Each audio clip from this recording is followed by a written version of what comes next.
ஓம் முருகா போற்றி. ஓம் சரவண பவ. என் அன்பு குழந்தையே, நான் உன் வீட்டிற்கு வந்துவிட்டேன். நான் உன்னை கவனித்துக் கொண்டு இருக்கின்றேன். தினமும் உன் முகம் வாடி போகிறது. எதனால்? என்னிடம் நீ வைத்த வேண்டுதல்கள் நடக்குமா நடக்காதா என்று கொஞ்சம் நம்பிக்கை குறைவோடு நீ சிந்தித்துக் கொண்டிருக்கின்றாய். என் மீதான நம்பிக்கையும் உனக்கு குறைந்து விட்டது. அந்த எண்ணம் உனக்கு எதிராக மாறிவிடும். எனவே நம்பிக்கையை கைவிட்டு விடாதே, முயற்சியை கைவிடாதே. உன் வீட்டிற்கு வந்துவிட்ட என்னிடம் இன்முகத்தோடு எப்பொழுதும் பேசு. நான் உனக்காக காத்திருக்கின்றேன். நீ எப்போது என்னிடம் வந்து முழு மனதோடு பேசுவாய் என்று.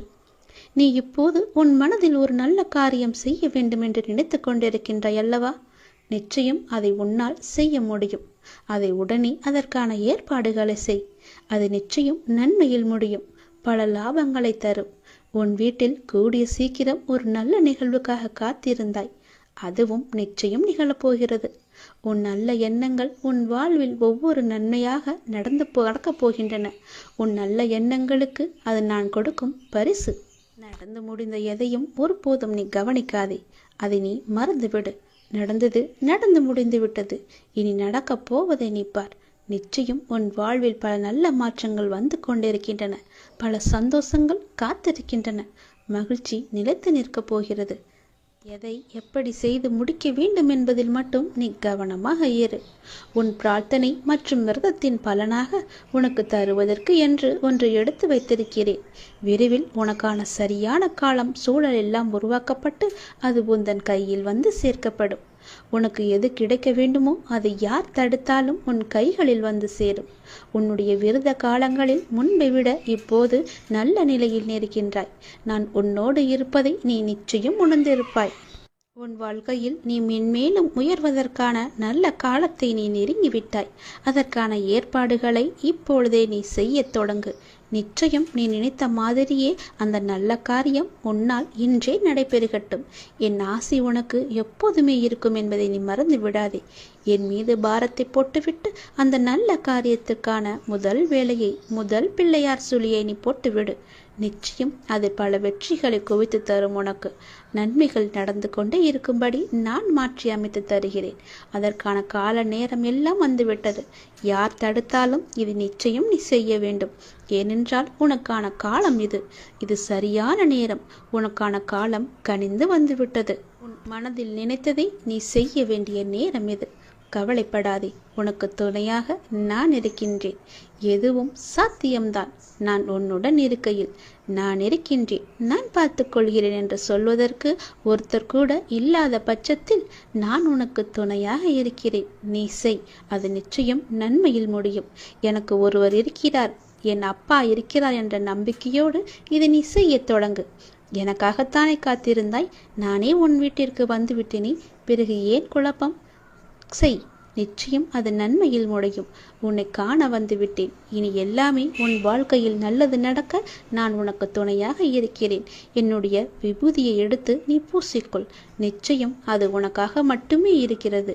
அது உனக்கு துணையிருந்து நீ செய்ய வேண்டிய காரியத்தில் எல்லாம் நிச்சயம் நல்லது நடக்கும்படி அதுவே உனக்கு துணையாய் இருக்கும். உனக்கு வெற்றி நிச்சயம். கடவுள் உன்னோடு இருப்பேன். நான் இருக்கின்றேன், நான் பார்த்து கொள்வேன் எனும் உன்னுடைய நம்பிக்கை ஒரு நாளும் வீண் போகாது. நிச்சயமாக நான் உன்னை பல சூழல்களிலிருந்து, கஷ்டமான இக்கட்டான சூழல்களிலிருந்து நான் உன்னை பார்த்து காத்து கொண்டு வருகிறேன். என் குழந்தையே, நீ எப்போதும் தைரியமாக இருக்க வேண்டும். வாழ்வில் சில விஷயங்களை நீ பூதகரணமாக கற்பனை செய்து அச்சம் கொண்டிருக்கின்றாய். அப்பா, என்னால் முடியவில்லை என்று என்னிடம் வந்து புலம்புகின்றாய். கவலைப்படாதே. நான் உனக்கு துணை நிற்கின்றேன். என்னுடைய கரங்கள் உன்னை நிச்சயம் காப்பாற்றும். என் துதி உன்னை எப்போதும் உறுதுணையாக இருந்து உன் அருகிலேயே இருந்து உனக்கு பக்க பலமாக உனக்கு தேவையானவற்றை எல்லாம் செய்யும். என்னுடைய உதியை எடுத்து நீ பூசிக்கொள். உனக்கு நல்லது நடக்கும். நான் பார்த்து கொள்கிறேன். நீ தைரியமாக இரு. நினைத்ததை செய்து நீ நிச்சயம் அதில் வெற்றியும் முடிவாய். கண்டிப்பாகவே நான் சொன்னது உனக்கு நடந்தே தீரும். ஏகப்பட்ட குழப்பங்களுடன் பதற்றத்துடனும் இருக்கின்றாய். வீணான கவலைகளை உன் மனதில் வைத்து கொண்டிருக்கிறாய். உன் மனமானது, உன் இதயமானது துடித்துடிப்புடன் காணப்படுகிறது. ஏன் எதற்காக? வீணாக எதற்காக இந்த கவலை? ஏன் இந்த குழப்பம்? எதற்காக இந்த பதற்றம்? ஏன் இந்த துடிதுடிப்பு? நீ முதலில் அனைத்தையுமே விட்டுவிடு. உன் வேலைகளை பார்த்து கொண்டிரு. போகிற போக்கிலேயே போய்கொண்டிரு. எதையும் நீ தூக்கி சுமந்து கொண்டிருக்காதே. அதை முதலில் மறப்பதற்கு என்ன செய்ய வேண்டுமோ அதை செய். உன்னுடைய மனம் அதிலேயே லயித்து இல்லாமல் வேறு பக்கம் திருப்பு. அப்போதுதான் அவற்றை பற்றி எண்ணம் உன் மனதில் இழுக்காமல் இருக்கும். நான் உனக்காக அவதரித்தவன். நான் இருக்கும்போது எதற்காக நீ கவலைப்படுகிறாய்? உன்னை நல்லபடியாக உயர்த்த உனக்காக பாடுபட்டு கொண்டு நான் இங்கே இருக்கிறேன். தயவு செய்து நான் உன்னுடன் இருப்பதை நீ உணர்ந்து கொள். நான் வருவதற்கு முன்பும் வந்ததற்கு பிறகும் நடந்து கொண்டிருப்பதை நீ உணர்ந்து கொள். நான் வருவதற்கு முன்பு என்ன செய்து கொண்டிருந்தாய், நான் வந்த பிறகு எப்படியெல்லாம் உன்னுடைய பிரச்சனைகள் தீர்ந்தன என்று கொஞ்சம் திரும்பிப்பார். உன்னை எப்படி நான் கைவிடுவேன் என்று ஒரு நொடியில் நீ நினைத்து விட்டாய்? உன் அப்பா உன்னை பார்த்து கொள்ள மாட்டேனா? உன்னை அவ்வளவு சீக்கிரம் விட்டு விடுவேன் என்று நினைக்கிறாயா? உன்னை அனைத்து திசைகளிலிருந்தும் பாதுகாத்து கொண்டிருக்கிறேன். நான் இருக்கும் இடத்தில் எவரையுமே நெருங்க விட மாட்டேன். நான் உனக்குள்ளே நீக்கமர நிறைந்திருக்கிறேன். என் கண் பார்வை உன் மீது விழுந்து கொண்டிருக்கும் போது எந்த கெடுதலும் வந்து உன்னை துன்புறுத்தி விட முடியாது. தெரிந்து கொள், எந்த துன்பமும் உன் அருகில் கூட வர பயப்படும். நான் இருக்கிறேன், நீ பயப்படாதே. உனக்கு வரும் பிரச்சனைகள் எல்லாமே சிறு சிறு வகைதான். பயப்படாதே. பெரிதாக ஒன்றையும் நான் கொடுக்க மாட்டேன். கொஞ்சமாவது உனக்கு பக்குவம் வேண்டும் என்பதற்காகத்தான் இதையெல்லாம் கொடுத்தேன். சின்ன பிரச்சனையை பெரிதாக பார்க்காதே. மனதில் போட்டு குழப்பத்தை ஏற்படுத்தாதே. உன்னை நீயே பதற்றப்பட வைக்காதே. வீணான கவலைப்பட்டு உன் உடம்பை நீ வீணடிக்காதே. உன் இதயம் சீராக துடிக்க வேண்டும். அப்பொழுதுதான் நீயும் நன்றாக இருப்பாய்.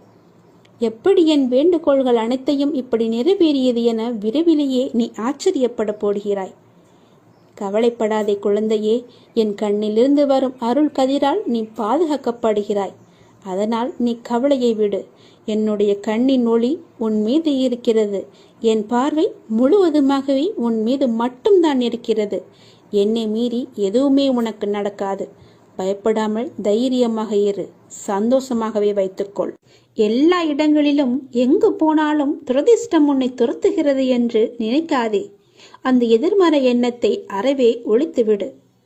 அப்படி நீ எண்ணுகிறாய், அது முற்றிலும் தவறான எண்ணம். உன்னை விதியும் ஆசைகளும் இக்கட்டான சூழ்நிலையில் எடுத்த முடிவுகள்தான் உன்னை இந்த நிலைக்கு இழுத்து கொண்டு வந்திருக்கிறது என்பதை நீ மறந்து விடாதே.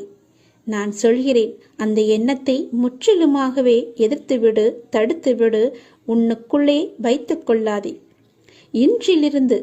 இன்றிலிருந்து உனக்கான நேரம் தொடங்கிவிட்டது. உன்னுடைய உடல், உன்னுடைய மனம், உன்னுடைய பணம் ரீதியான உன் அனைத்து கஷ்டங்களும் இன்றிலிருந்து நீங்கும். இதை கேட்ட நொடி முதல் அனைத்துமே நீங்கிவிடும். இனி சகல நலமும் வளமும் பெற்று சீரும் சிறப்புமாகவே வாழப்போகிறாய். இது என்னுடைய வாக்கு. வாழ வைக்கும் தெய்வமாகவே நான் இருப்பேன். வழி நடத்தும் சத்குருவாக நான் இருப்பேன். உயிர் காக்கும் தாயாக, தந்தையாக, உற்ற தோழனாக நான் இருப்பேன். நெருங்கிய உறவினராக நான் இருப்பேன். வாழ்வின் நல் வழிகாட்டியாக நான் இருப்பேன். நான் உன் அப்பா. நான் உன்னை மறக்கவே மாட்டேன். என்றுமே உன்னை என் உள்ளங்கையிலும் எனக்குள்ளுமே வைத்து நான் உன்னை வழிநடத்திச் செல்கிறேன். உன் கூடவே நான் இருக்கும்போது உன் கஷ்டத்தை நான் தாங்குவேன்.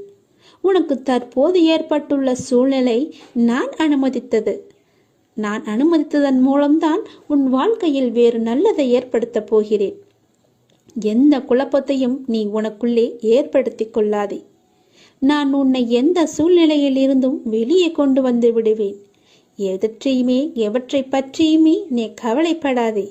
எல்லாமே எனக்கு தெரியும். என் அனுமதியின்றி எதுவுமே உன்னை நெருங்க முடியாது. உன்னை திருப்திப்படுத்துவேன். என்னையே நம்பி இருக்கும் உன்னை காப்பதே என்னுடைய வேலை. உன் அப்பா நான் இருக்கும் வரை உன்னை நான் தாங்கிக் கொண்டே இருப்பேன். எந்த சலனமும் பயமும் வேண்டாம் உனக்கு. உன் கஷ்டத்தை நான் தாங்குவேன். நீ நிச்சயமாகவே முன்னேறுவாய். உன் மனதில் எந்த ஒரு பயத்தையும் ஏற்படுத்தி கொள்ளாதே. அப்படி உன் மனதில் பயம் இருந்தால் அதை தூக்கி எறிந்து விடு. உன்னோடு நான் இருக்கிறேன். எல்லாவற்றையுமே நான் பார்த்து கொள்வேன். பல இரவுகள் நீ தூங்காமல் கழித்தது எல்லாமே எனக்கு தெரியும். எத்தனை இரவுகளை நீ அழுது கொண்டே இருந்தாய், அழுது புலம்பிக் கொண்டே இருந்தாய் என்று. எத்தனை இரவுகளை நீ முழித்திருந்தே கழித்தாய் என்று எனக்கு நன்கு தெரியும். அதனால் கவலைப்படாதே. இந்த நொடி முதலே உன் வாழ்க்கைக்கான நல்ல ஆரம்பம் தொடங்கிவிட்டது. எல்லாம் வெற்றியே. உனக்கு நிறையவே பிரச்சனை இருக்கிறது. எதை சொல்லி எங்கே போய் அழுவது என்று தெரியாமல் நீ தினமும் புலம்பி தவித்து கொண்டிருக்கிறாய். எனக்கென்று யாருமே இல்லையே, நீங்களும் இருக்க மாட்டீர்களா அப்பா என்று என்னிடமே நீ கேட்கிறாய். உனக்கு யார் இல்லை? எல்லோருமே இருக்கிறார்களே. நீதான் அவர்களை புரிந்து கொள்ளவில்லை. யார் என்று சொல்கிறேன் தெரியுமா? அந்த கடவுளை தான் சொல்கிறேன். உனக்காக அம்மாவாக அந்த அம்மன் இருக்கிறார். அப்பாவாக அப்பன் ஈசன் இருக்கிறார். குருவாக நானும் இருக்கிறேன். உனக்காக எல்லோருமே இருக்கும்போது, உனக்காக அந்த கடவுள்களே இருக்கும்போது நீ ஏன் எனக்கு யாருமே இல்லை என்று சொல்கிறாய்? உன் கவலையை போக்க அந்த படைத்த இறைவன் எங்களுக்கு தெரியாதா? உன் பிரச்சனை என்ன என்பது எங்களுக்கு தெரியாதா? உன் பிரச்சனையை கேட்பதற்கு எவரும் இல்லை என்று நீ கவலைப்படாதே. உங்களுக்காக உனக்காக நாங்கள் எல்லோருமே இருக்கிறோம். எந்த பிரச்சனையாக இருந்தாலும் சரி, எங்களிடம் சொல். உடனே நாங்கள் தீர்வு கொடுக்கிறோம். உனக்காக, என்னுடைய குழந்தைகளுக்காக நாங்கள் எது வேண்டுமானாலும் செய்வோம். உன்னை படைத்தது யார் என்று நினைக்கிறாய்? உன்னை படைத்தது நாங்கள்தான். எங்களுக்கு தெரியாதா? நீ எங்கு, எப்போது, எப்படி பிறக்க வேண்டும், யார் வயிற்றில் பிறக்க வேண்டும், யார் உனக்கு அப்பாவாகவும் அம்மாவாகவும் இருக்க வேண்டும் என்று எங்களுக்கு தெரிந்துதான் நான் உன்னை படைத்தேன். நாங்கள் உங்களுக்கு செய்வது எல்லாமே நன்மையாகத்தான் இருக்கும். அதனால்தான் இவர்களுக்கு உன்னை பிள்ளையாக படைத்தேன். இப்போது நடந்தது, இதற்கு முன்பு நடந்தது, இனிமேல் நடக்கப் போவது எல்லாமே எங்களுக்கு தெரிந்துதான் நடக்கிறது என்பதை நீ ஏன் மறந்துவிட்டாய்? உன்னுடைய கவலைகளை பற்றி எங்களுக்கு தெரியாதா? உன்னுடைய பிரச்சனைகள் எல்லாமே தீரும் நேரத்தை நீ நெருங்கிவிட்டாய். நீ இதுவரை அனுபவித்தது பூர்வ ஜென்ம, முந்தைய ஜென்ம கர்மாவின் பலன்தான். மிச்சம் இருந்தது, அது இப்போது முழுவதுமாகவே தீர்ந்துவிட்டது. இன்னும் நான் உனக்கு நிறையவே கொடுக்கப் போகிறோம். அதை பெறுவதற்கு நீ தயாராக இரு. என்ன கஷ்டத்தை கொடுக்கப் போகிறீர்களா என்றுதானே நீ கேட்கிறாய்? அவ்வளவு சோதனைகளை நீ தாங்கி இருக்கிறாய். அவ்வளவு பிரச்சனைகளை நீ பார்த்து இருக்கிறாய். கவலைப்படாதே. இனி வருவது உனக்கு பிரச்சனை அல்ல, உனக்கு கவலையும் அல்ல, உனக்கு சந்தோஷம்தான். உன்னுடைய பிரச்சனைகள் எல்லாமே முடிந்து விட்டது. அதற்கு தீர்வும் நீ கண்டுவிட்டாய். இனி நடக்கப் போவது எல்லாமே உனக்கு ஜெயமாகவே இருக்கும், சந்தோஷமாகவே இருக்கும். நீ கேட்டது அனைத்துமே உங்களுக்கு கிடைக்கும். நீ எதிர்பார்த்த மாதிரியே உன்னுடைய வாழ்க்கை நிச்சயமாகவே அமையும். என் வார்த்தையை நம்பு. உன்னை நான் படைத்தேன். பக்தியுடனும் நம்பிக்கையுடனும் விசுவாசத்துடனும் என்னை நோக்கிய வணங்கிய மறுகணமே உன் கண்முன் நான் காட்சி அளிப்பேன். நான் உனக்கு காட்சி தரப்போகிறேன். நான் உன்னை கண்டிக்கிறேன். நீ ஏன் தேவையில்லாத செயல்களை எல்லாம் இழுத்து போட்டுக்கொண்டு செய்து கொண்டிருக்கிறாய்? நான் உனக்கு இப்போதே எச்சரிக்கிறேன். தேவையில்லாத செயல்களை நீ செய்யாதே. நீ கடந்து போனதை நினைத்து இடிந்து போகிறாய். வேண்டாம். நீ அடுத்தவரோடு ஒப்பிட்டு பார்த்து நீ துவண்டு போகிறாய். அதுவும் வேண்டாம். அனைவரையும் திருப்திப்படுத்த நினைத்து உன்னுடைய நிம்மதியை நீ இழந்து கொண்டிருக்கிறாய். அதுவுமே உனக்கு வேண்டாம். நீ தேவையில்லாத இந்த செயல்களையெல்லாம் நீ செய்யாதே. நான் சொல்வது போல செய். நீ சந்தோஷமாகவே இருப்பாய். உன் பாதையில் இனி எல்லாமே வெற்றியாகவே அமையும். நீ எத்தனை துயரங்கள் வந்தாலும் தளர்ந்து போகக்கூடாது. நான் உன் மனதில் ஆழமாக இருக்கும்போது நீ எதற்கும் கலங்கக்கூடாது.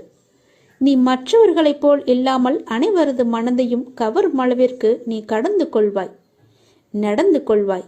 யார் எதை கேட்டாலும் தந்துவிடும் நற்குணம் உனக்கு இயற்கையாகவே உண்டு. உன்னை துரத்தியவர் மத்தியில் எதிர்த்து நின்று நீ செயல்படுவாய். உனது துன்பங்கள் மறையப் போகிறது. கர்ம பலன்களிலிருந்து நீ விடுபட போகிறாய். அனைத்துமே மாறப்போகிறது. எதற்காகவும் எந்த சூழ்நிலையிலும் நீ கலங்கக்கூடாது. எவரை கண்டும் நீ அஞ்சக்கூடாது. நீ செயல்படு, சந்தோஷமாக செயல்படு. உன் வெற்றி இலக்கை நோக்கி நீ செயல்பட்டு நீ நீயாக இரு. வேண்டியதை தருவதற்கு நான் இருக்கிறேன் உனக்கு. எதை வேண்டுமானாலும் செய். என் மீது நம்பிக்கை வைத்து முழு முயற்சியோடு செய். என்னுடைய துணை எப்போதுமே உனக்கு உண்டு. மனம் தளராதே, உன் அப்பா நான் இருக்கிறேன். உன்னை அனைத்திலுமிருந்து பாதுகாத்து உன்னை வீழ்த்த நினைத்தவர் மத்தியில் உன்னை பார்த்து வியக்கும்படி நான் செய்கிறேன். நான் உன்னை மறந்து விட்டேன் என்று நினைக்கிறாய். நான் உன்னை மறக்கவே இல்லை. எப்பொழுதும் உனது நினைவுகளை நான் சுமந்து கொண்டே இருக்கிறேன், இருப்பேன், இனியும் இருந்து கொண்டு இருப்பேன். தைரியமாக இரு, மகிழ்ச்சியாக இரு. நான் உனக்கு அள்ளித்தரும் நேரம் இது. உனக்காக அள்ளி கொடுக்கப் போகிறேன். உனக்காகவே. நீ கலங்கக்கூடாது. ஏனே நீ சரணாகதி அடைந்து விட்டாய் அல்லவா? நான் உன்னை நிச்சயமாகவே பாதுகாப்பேன். பொறுமையாக இரு. நீ பெருமைப்படப் போகிறாய். அப்பா நான் உனக்கு துணையாக இருக்கிறேன். ஏதாவது ரூபத்தில் நானே உனக்கு வந்து உதவப் போகின்றேன். உன் தேவைகளை நிறைவேற்றப் போகிறேன். அனைத்தையும் நானே நடத்துகின்றேன் என்று திடமாக நீ நம்பு. எனக்கு நானாகவே செய்கிறேன் என்ற எண்ணத்தை நீ வரவிடாதே. நான் உனக்கு துணையாக இருப்பேன். நீ நடக்கும் பாதையில் முட்கள் இருந்தால் அதை நானே உனக்கு முன்பாகவே சென்று கலைத்து விடுகின்றேன். நான் உன்னுடைய வந்து கொண்டிருக்கின்றேன். உன் பின்னால் நான் வந்து கொண்டே இருக்கிறேன். உனக்கு முன்னால் சென்று உன் கால்களை குத்தும் முட்களை நானே எடுத்து விடுகின்றேன். கவலையே படாதே. உனக்கு உதவ ஏதாவது ஒரு ரூபத்தில் உன் அருகில் நான் இருப்பேன். நீ எதற்கும் பயப்படக்கூடாது. உன்னுடைய தேவைகள் எது என்று நீ கருதுகின்றாயோ அதை எல்லாவற்றையுமே நானே நிறைவேற்றி தருகிறேன். நீ செய்ய வேண்டியது எல்லாம் நீ நல்லதையே நினைப்பது மட்டுமே. நல்லதை மட்டுமே செய்ய வேண்டியது. உனக்கு தீமை வந்தாலும் நீ செய்த நன்மை நிச்சயம் உன்னை காப்பாற்றும். அதனால் எப்பொழுதெல்லாம் உனக்கு நேரம் கிடைக்கின்றதோ அப்போதெல்லாம் உன்னால் முடிந்த உதவிகளை, சிறு சிறு உதவிகளை மற்றவர்களுக்கு செய்து வா. அவர்களால் முடியாது, இயலாதவர்களாக பார்த்து நீ உதவி செய். நிச்சயம் உனக்கு பல நன்மைகள் காத்திருக்கும். உன்னுடைய கர்மாக்கள் எல்லாம் ஒழிந்துவிடும். உனக்கு புண்ணியங்கள் சேர்ந்து கொண்டே இருக்கும். உன்னை பற்றி பிற நல்லவிதமாகத்தான் நினைக்க வேண்டும் என்பதை நீ விரும்பக்கூடாது. உன்னுடைய இயல்பு எது என்றோ அப்படியே நீ இரு. உன்னுடைய இயல்பிலிருந்து மாறாமல் இரு. படைத்தவன் எனக்கு தெரியும் நீ சிறந்தவன் என்று. நான் உன்னை எப்படி படைத்தேனோ அப்படியே இரு. யாருக்காகவும் உன்னை நீ மாற்றிக்கொள்ள விரும்பாதே. யாருக்காகவும் நீ மாற்றிக்கொள்ள கூடவும் கூடாது. உன்னுடைய அப்பாவின் கட்டளை இது. நன்றாக வாழ்ந்தவன் கெட்டதும் இல்லை, துயரங்கள் எதுவும் நிரந்தரமும் இல்லை. அதனால் உன்னுடைய கஷ்டங்கள், இன்றைய கஷ்டங்கள் நாளையே இன்பமாக மாறும். அதனால் அதை நீ பெரிதாக எடுத்துக்கொண்டு இன்றைய இன்பத்தை நீ தொலைத்து விடாதே. எதுவரை போகட்டுமோ போகட்டும். உனக்கு நான் இருக்கின்றேன். மனம் தளராதே. அனைத்துமே ஒரு நாள் முடிவுக்கு வந்து சேரும். பிரச்சனை என்று இருந்தால் அதற்கு ஒரு தீர்வு என்று இருக்கும் அல்லவா? பயப்படாதே. எல்லாவற்றையும் உருவாக்கியவன் நான் தான். நான் பார்த்து கொள்கிறேன். எதிலும் பொறுமை, எங்கும் பொறுமை. உன்னிடத்தில் அனைத்து நல்ல பண்புகளையும் நான் கொடுப்பேன். உன்னுடைய கர்ம பலனை நான் கழித்து வருவதால் உனக்கு எல்லாமே தாமதமாகிறது. நம்பிக்கையை மட்டும் கைவிட்டு விடாதே. என்னை நம்பு. யார் விட்டாலும் நான் உன்னை கைவிடவே மாட்டேன். உன்னுடைய வாழ்க்கையின் அடுத்த கட்டம் ஆரம்பமாகிவிட்டது. இது மகிழ்ச்சியாக உனக்கு பிடித்த மாதிரி நான் தருகிறேன். நீ எதை வேண்டி என்னிடம் வந்தாயோ அது வரும் அமாவாசைக்குள் உன்னை வந்து சேரும். நீ மகிழ்ச்சியாகவே இருப்பாய். இது சத்தியம். இது என்னுடைய சத்திய வாக்கு. கர்மங்களை எல்லாம் குறைத்து கொள்ள ஒரு எளிய வழி சொல்கிறேன். அதை நீ தைரியமாக அனுப்புவது மட்டுமே. நீங்கள் எப்போதும் என்னை நினைத்து என் மேல் நம்பிக்கை கொண்டிருந்தால் அதை அனுபவிக்கும் சக்தியை நான் கொடுக்கின்றேன். அது துன்பம் என்ற எண்ணம் உன்னில் ஏற்படாமல் நான் பார்த்துக் கொள்கின்றேன். உனக்கு நல்லது நடக்கும்படி நான் அதை செய்கின்றேன். நீ முதலில் பொறாமை என்கின்ற வேண்டாத குணத்தை பொறுத்தவரை நமக்கு எந்த லாபமோ நஷ்டமோ கிடையாது என்பதை நீ அறிந்து கொள்ள வேண்டும். பொறாமை என்பது இன்னொருவருக்கு கிட்டியிருக்கும் லாபமோ அல்லது பலம் கண்டு நமக்கு தாளாமல் ஏற்படும் எண்ணம்தான். வேறு ஒருவருக்கு ஒரு அதிர்ஷ்டமோ செல்வாக்கோ கிட்டிவிட்டால் நம்மால் அதை சகித்துக் கொள்ள முடியாமல் அவதூறாக பேசுகின்றோம். அவருக்கு நஷ்டம் ஏற்பட்டு விட்டால் மகிழ்ச்சியும் அடைகின்றோம். இது நல்லதா? அந்த மனிதனின் வளம் பெற்றால் நமக்கு என்ன நஷ்டம் ஏற்பட்டுவிடப் போகிறது? ஆனால் ஜனங்கள் இப்படி சிந்திப்பதில்லையே. அவனுக்கு நலம் கிட்டினால் நாமும் மகிழ்வோம். நமக்கும் நலம் கிட்டியது, நாமும் பாக்கியசாலிகள் என எண்ணுவோமே. அதே நலம் நாமும் பெறுவோம். பெறுவதற்கு முயற்சி செய்து கொண்டே இருப்போம்.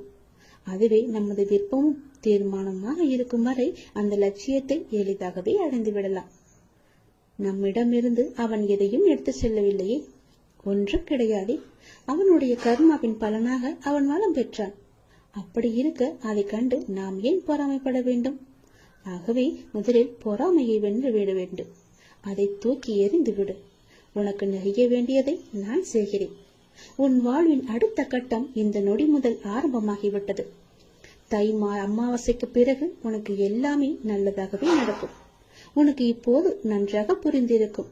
இதுவரை கடினமாக இருந்த முதல் பாகம் இப்போது மகிழ்ச்சியான இரண்டாம் பாகமாக மாறுவதற்கான அறிகுறிகளை நீ உணர்ந்திருப்பாய். அப்படி நீ உணரவில்லை என்றால் நீ வரும் நாட்களில் கண்டிப்பாகவே உணர்வாய். உன் வாழ்வின் அடுத்த கட்டம் மகிழ்வானதாகவே உனக்கு பிடித்த மாதிரியே இருக்கும். நானே அதற்கு பொறுப்பு.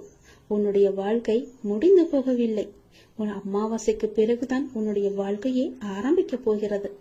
அந்த இனிதான வாழ்க்கையை வாழ, நீ சந்தோஷமாக வாழ, நீ நிம்மதியாக வாழ அதை நான் தயார்படுத்தி கொண்டிருக்கின்றேன்.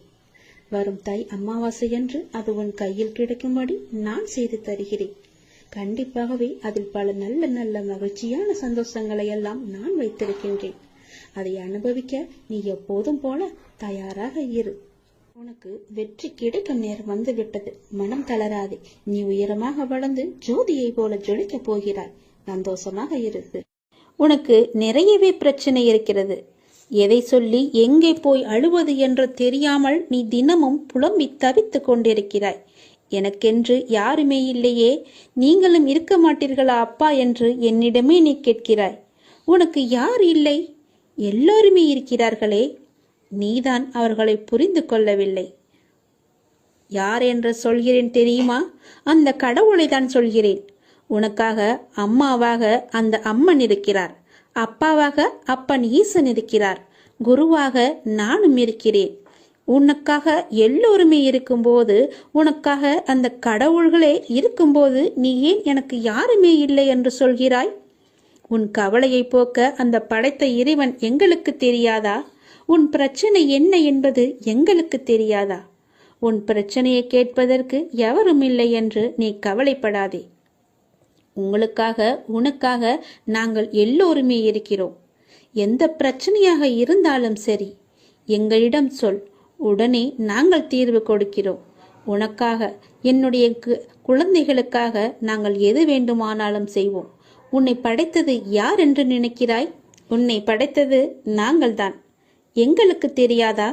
நீ எங்கு, எப்போது, எப்படி பிறக்க வேண்டும், யார் வயிற்றில் பிறக்க வேண்டும், யார் உனக்கு அப்பாவாகவும் அம்மாவாகவும் இருக்க வேண்டும் என்று எங்களுக்கு தெரிந்துதான் நான் உன்னை படைத்தேன். நாங்கள் உங்களுக்கு செய்வது எல்லாமே நன்மையாகத்தான் இருக்கும். அதனால்தான் இவர்களுக்கு உன்னை பிள்ளையாக படைத்தேன். இப்போது நடந்தது, இதற்கு முன்பு நடந்தது, இனிமேல் நடக்கப் போவது எல்லாமே எங்களுக்கு தெரிந்துதான் நடக்கிறது என்பதை நீ ஏன் மறந்துவிட்டாய்? உன்னுடைய கவலைகளை பற்றி எங்களுக்கு தெரியாதா? உன்னுடைய பிரச்சனைகள் எல்லாமே தீரும் நேரத்தை நீ நெருங்கிவிட்டாய். நீ இதுவரை அனுபவித்தது பூர்வ ஜென்ம, முந்தைய ஜென்ம கர்மாவின் பலன்தான். மிச்சம் இருந்தது, அது இப்போது முழுவதுமாகவே தீர்ந்துவிட்டது. இன்னும் நான் உனக்கு நிறையவே கொடுக்கப் போகிறோம். அதை பெறுவதற்கு நீ தயாராக இரு. என்ன கஷ்டத்தை கொடுக்க போகிறீர்களா என்றுதானே நீ கேட்கிறாய்? அவ்வளவு சோதனைகளை நீ தாங்கி இருக்கிறாய். அவ்வளவு பிரச்சனைகளை நீ பார்த்து இருக்கிறாய். கவலைப்படாதே. இனி வருவது உனக்கு பிரச்சனை அல்ல, உனக்கு கவலையும் அல்ல, உனக்கு சந்தோஷம்தான். உன்னுடைய பிரச்சனைகள் எல்லாமே முடிந்து விட்டது. அதற்கு தீர்வும் நீ கண்டுவிட்டாய்.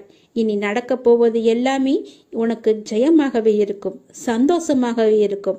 நீ கேட்டது அனைத்துமே உங்களுக்கு கிடைக்கும். நீ எதிர்பார்த்தபடியே உன்னுடைய வாழ்க்கை நிச்சயமாகவே அமையும். என் வார்த்தையை நம்பு. உன்னை நான் படைத்தேன். எனக்காக கொஞ்சம் நேரம் ஒதுக்கி இதை கேள். உன்னை பற்றி நான் முழுமையாக சொல்கிறேன். உன்னுடைய மனநிலை எப்படி இப்போது இருக்கிறது என்று நான் சொல்கிறேன். முழுமையாக எனக்காக நேரம் ஒதுக்கி கவனமாக கேள். நீ எங்கிருந்தாலும் நான் உன்னுடன் இருப்பேன். உன்னுடன் மட்டும்தான் இருப்பேன். நீ இப்போது எந்த நிலையில் இருக்கிறாய் தெரியுமா? இன்ப நிலை நீங்கி துன்ப சுமையை நீ சுமந்து கொண்டிருக்கிறாயே. அனுபவிக்க இன்னும் என்ன இருக்கிறது என்ற அளவில் துன்பத்தின் எல்லை வரை சென்றுவிட்டு வெறுமையாய் நின்று என் சன்னதியில் எனது முகத்தை உற்று பார்த்து அழுது கொண்டிருக்கிறாய். உன்னை நான் கண்டு கொள்ளவில்லை என்று நினைத்தும் கொண்டிருக்கிறாய். உன்னை கரிசனத்தோடு நான் கவனித்துக் கொண்டுதான் இருக்கிறேன். ஒவ்வொரு முறையும் உன்னை தைரியப்படுத்திக் கொண்டுதான் வருகிறேன் என்பதை நீ நினைவுபடுத்திக்கொள். நான் உனக்கு ஒன்றும் செய்யவில்லை என்று மட்டும் நினைத்து விடாதே. உனக்கே தெரியாமல் நான் பல விதத்தில் உனக்கு உதவி கொண்டிருக்கிறேன். இன்னும் நீ கடந்து போக வேண்டிய தூரம் கொஞ்சம் மட்டும்தான் இருக்கிறது. அதுவரை எல்லையற்ற பொறுமையோடு நீ காத்திரு. உனக்கு மிகவும் பொறுமை தேவை. தீவிர நம்பிக்கையோடு உனது சுமையின் கணம் தெரியாமல் இருப்பதற்காக எனது நாமத்தை நீ உச்சரித்தபடியே இருக்க வேண்டும். எனது சத்தத்தை உணர்வுள்ள நீ கவனித்துக்கொண்டு அதன்படி நடந்து கொள். அப்போது உனக்கு ஆறுதல் கிடைக்கும், மன நிம்மதி கிடைக்கும். நீ இப்போது கவலைப்பட்டு கொண்டிருக்கிறாயே, அந்த கவலை உனக்கே தெரியாமல் காணாமல் போய்விடும். இருந்த இடம் தெரியாமல் போய்விடும். நீ எதை பற்றியுமே மனதில் வைத்துக்கொண்டு சஞ்சலப்பட்டு கொண்டிருக்காதே. நான் உன் கூடவே இருக்கிறேன். எது வந்தாலும் நான் பார்த்து கொள்கிறேன். என்னுடைய அருள் நான் உனக்கு தருகிறேன். என் அருள் முழுவதையும் ஆசீர்வாதத்தையும் நான் உனக்கு தருகிறேன். நான் உனக்கு அருள் செய்ய காத்து கொண்டிருக்கிறேன். இப்படியெல்லாம் நான் செய்யும் போது நீ எதற்காக வீணாக கவலைப்பட்டு கொண்டு உன்னை நீயே வருத்தி கொண்டிருக்கிறாய்? வேண்டாம் தங்கமே. வீசும் காற்றுக்கு அளவுகோல் தெரியாது. பாய்ந்து சுழன்று வரும் அலையான நீருக்கு அளவு கிடையாது. சுடர் கொண்டு எரியும் நெருப்புக்கு அளவை எட்ட முடியாது. பரந்த ஆகாயத்திற்கு எல்லை என்ற அளவுகோல் இல்லை. நீளம் என்ற பரந்த பூமிக்கு ஆழங்களின் அளவுகோல் இல்லை. நீ போகும் தூரத்திற்கும் கடக்கும் பாதைக்கும் உன் அனுபவங்களுக்கும் அளவுகோல் உண்டா? இவற்றுக்கே இல்லை என்ற போது உன் வெற்றியை மட்டும் உனக்கு அளவுகோல் வைத்தால் நான் கொடுப்பேன். உனக்கான எல்லாமே தக்க சமயத்தில் கொடுத்து நான் உன்னை வாழ வைப்பேன். உன்னுடைய பாதைகள் எல்லாமே தெளிவாகும் காலம் வந்துவிட்டது. பணிகள் படர்ந்து இருள் சூழ்ந்த கஷ்டங்கள் எல்லாமே விலகி போகப் போகிறது. உன் மனம் நொந்து போன விஷயங்கள் எல்லாமே இப்போது உன் மனம் மகிழ்ச்சி அடையும் அளவிற்கு இனிமேல் ஒன்றின் பின் ஒன்றாக நிகழப் போகிறது. நிம்மதி என்ற மலர் உன் வீட்டில் பூக்கப் போகிறது. உன் மனதில் மலரப் போகிறது. இனிமேல் தென்றலாய் வசந்தமாய் நீ எப்போதும் வசந்த காற்றை சுவாசிக்கப் போகிறாய். நீ எதற்காகவுமே பயப்படாதே, கலங்காதே. உன்னில் வெற்றி என்ற தீபத்தை நான் ஏற்றி காமிக்கிறேன். அகிலத்தின் ரூபமாய் நான் எப்போதுமே உனக்கு துணையாக இருப்பேன். இது நிச்சயமாகவே நடக்கும். எதை பற்றியுமே கவலைப்படாதே. இன்றைய இப்போதைய சூழ்நிலையை வைத்து எதிர்காலத்தை நீ தீர்மானித்து விடாதே. எல்லாவற்றையுமே நானே பார்த்துக் கொள்கிறேன். உன் அப்பா நான் இருக்கும்போது எதற்குமே நீ கவலைப்படாதே. உனக்கான தவம் முடிவடைய உள்ளது. நீ என்னிடம் நிறைய வேண்டுதல்களை வைத்தாய். அதற்காகத்தான் இத்தனை நாட்கள் அது நிறைவேற வேண்டுமென்று உனக்காக நான் பசியும் பட்டினியாக தவம் இருந்து வந்தேன். அந்த தவம் இப்போது முடியும் தருவாயில் இருக்கிறது. நான் எனது கண்களை திறந்து பார்க்க போகிறேன். நான் எனது கண்களை திறந்து உனக்கு பல வரங்களை அளிக்க உள்ளேன். பிறக்க போகும் நாள் உனக்கு புது வாழ்வாக அமையப் போகிறது. பல பல அற்புதங்கள் நிகழப் போகின்றன. உன் பொறுமைக்கு நான் எப்படி நன்றி சொல்வது என்று எனக்கு தெரியவில்லை. நீ என்னிடம் கேட்டு எத்தனை நாட்களாக காத்திருந்தாய். ஏன் அப்பா எதுவுமே பதில் சொல்லவில்லை என்று நினைத்து புலம்பி தவித்துக் கொண்டிருந்தாய். அதற்கெல்லாம் காரணம் இதுதான். நான் மௌனமாக இருப்பதற்கு காரணமும் இதுதான். அப்படிதான் இருந்தேன். என்னால் எப்படி பேச முடியும்? நான் உனக்காக, உன்னுடைய வாழ்க்கைக்காகத்தானே நான் மௌன விரதம் இருந்து தவம் இருந்தேன். பசியும் பட்டினியாக இருந்தேன். என் குழந்தை நன்றாக இருக்க வேண்டும் என்று பெற்றோர் விரதம் இருப்பதில்லையா? அதுபோலத்தானே நானும் என் பிள்ளைக்காக தவம் இருந்தேன். அப்படி இருக்கும்போது என்னை பார்த்து நீ அப்படி கேட்டிருக்க கூடாது. உன் அப்பாவுக்கு காது நன்றாகவே கேட்கும். நீ என்ன செவிடா என்று கேட்டாய். நீ உனக்கு ஊமையா என்று கூட என்னை கேட்டாய். நீ எல்லாவற்றிற்குமே பதில்தான் இந்த பதிவு. நான் ஊமையும் இல்லை, செவிடனும் இல்லை. எனக்கு நன்றாகவே காது கேட்கும். நான் நன்றாகவே பேசுவேன். எல்லாவற்றையுமே நான் பொறுத்து கொண்டு நான் பொறுமையாக இருந்ததற்கு காரணம் உனக்கு நல்லது நடக்க வைப்பதற்காகத்தான். அதற்காகத்தான் இத்தனை நாட்கள் நான் பொறுமையாக இருந்தேன். இருந்தாலும் நான் பொறுமையாக இருந்ததற்காக நீயும் உன் பொறுமையை இழக்கவில்லை. அவ்வப்போது மாயை என்ற வலையில் சிக்கி உன்னுடைய பொறுமையை இழக்க நினைத்தாய். அந்த நேரத்தில்தான் நீ என்னை வசைப்பாடினாய். இருந்தாலும் என் பிள்ளைக்காக நான் என்னுடைய தவத்தை மேற்கொண்டே வந்தேன். அந்த தவம் முடியும் நேரம் இது. உனக்கான நல்ல நேரம் வரப்போகிறது. என்னுடைய தவ காலத்தில் நான் மூச்சு விடுவது கூட உன்னுடைய பெயரை உச்சரித்துதான் நானே மூச்சு விட்டேன். அப்படி இருக்கும்போது நீ என்னை இகழ்வாக நினைப்பது சரியா? பரவாயில்லை குழந்தையே, நீ எனக்காகத்தானே பொறுமையாக இருக்கிறாய். அப்பா நிறைவேற்றுவார் என்றுதானே நீ பொறுமையாகவும் நம்பிக்கையாகவும் இருக்கிறாய். உன்னுடைய பொறுமையை நான் இனி சோதிக்க மாட்டேன். உன்னுடைய நம்பிக்கையை நான் குலைக்க மாட்டேன். என் அப்பனிடம் கேட்டதுபடியே நான் உனக்கு அள்ளித்தரப்போகிறேன். உன் வேண்டுதல் கூடிய விரைவில் நடக்கப் போகிறது.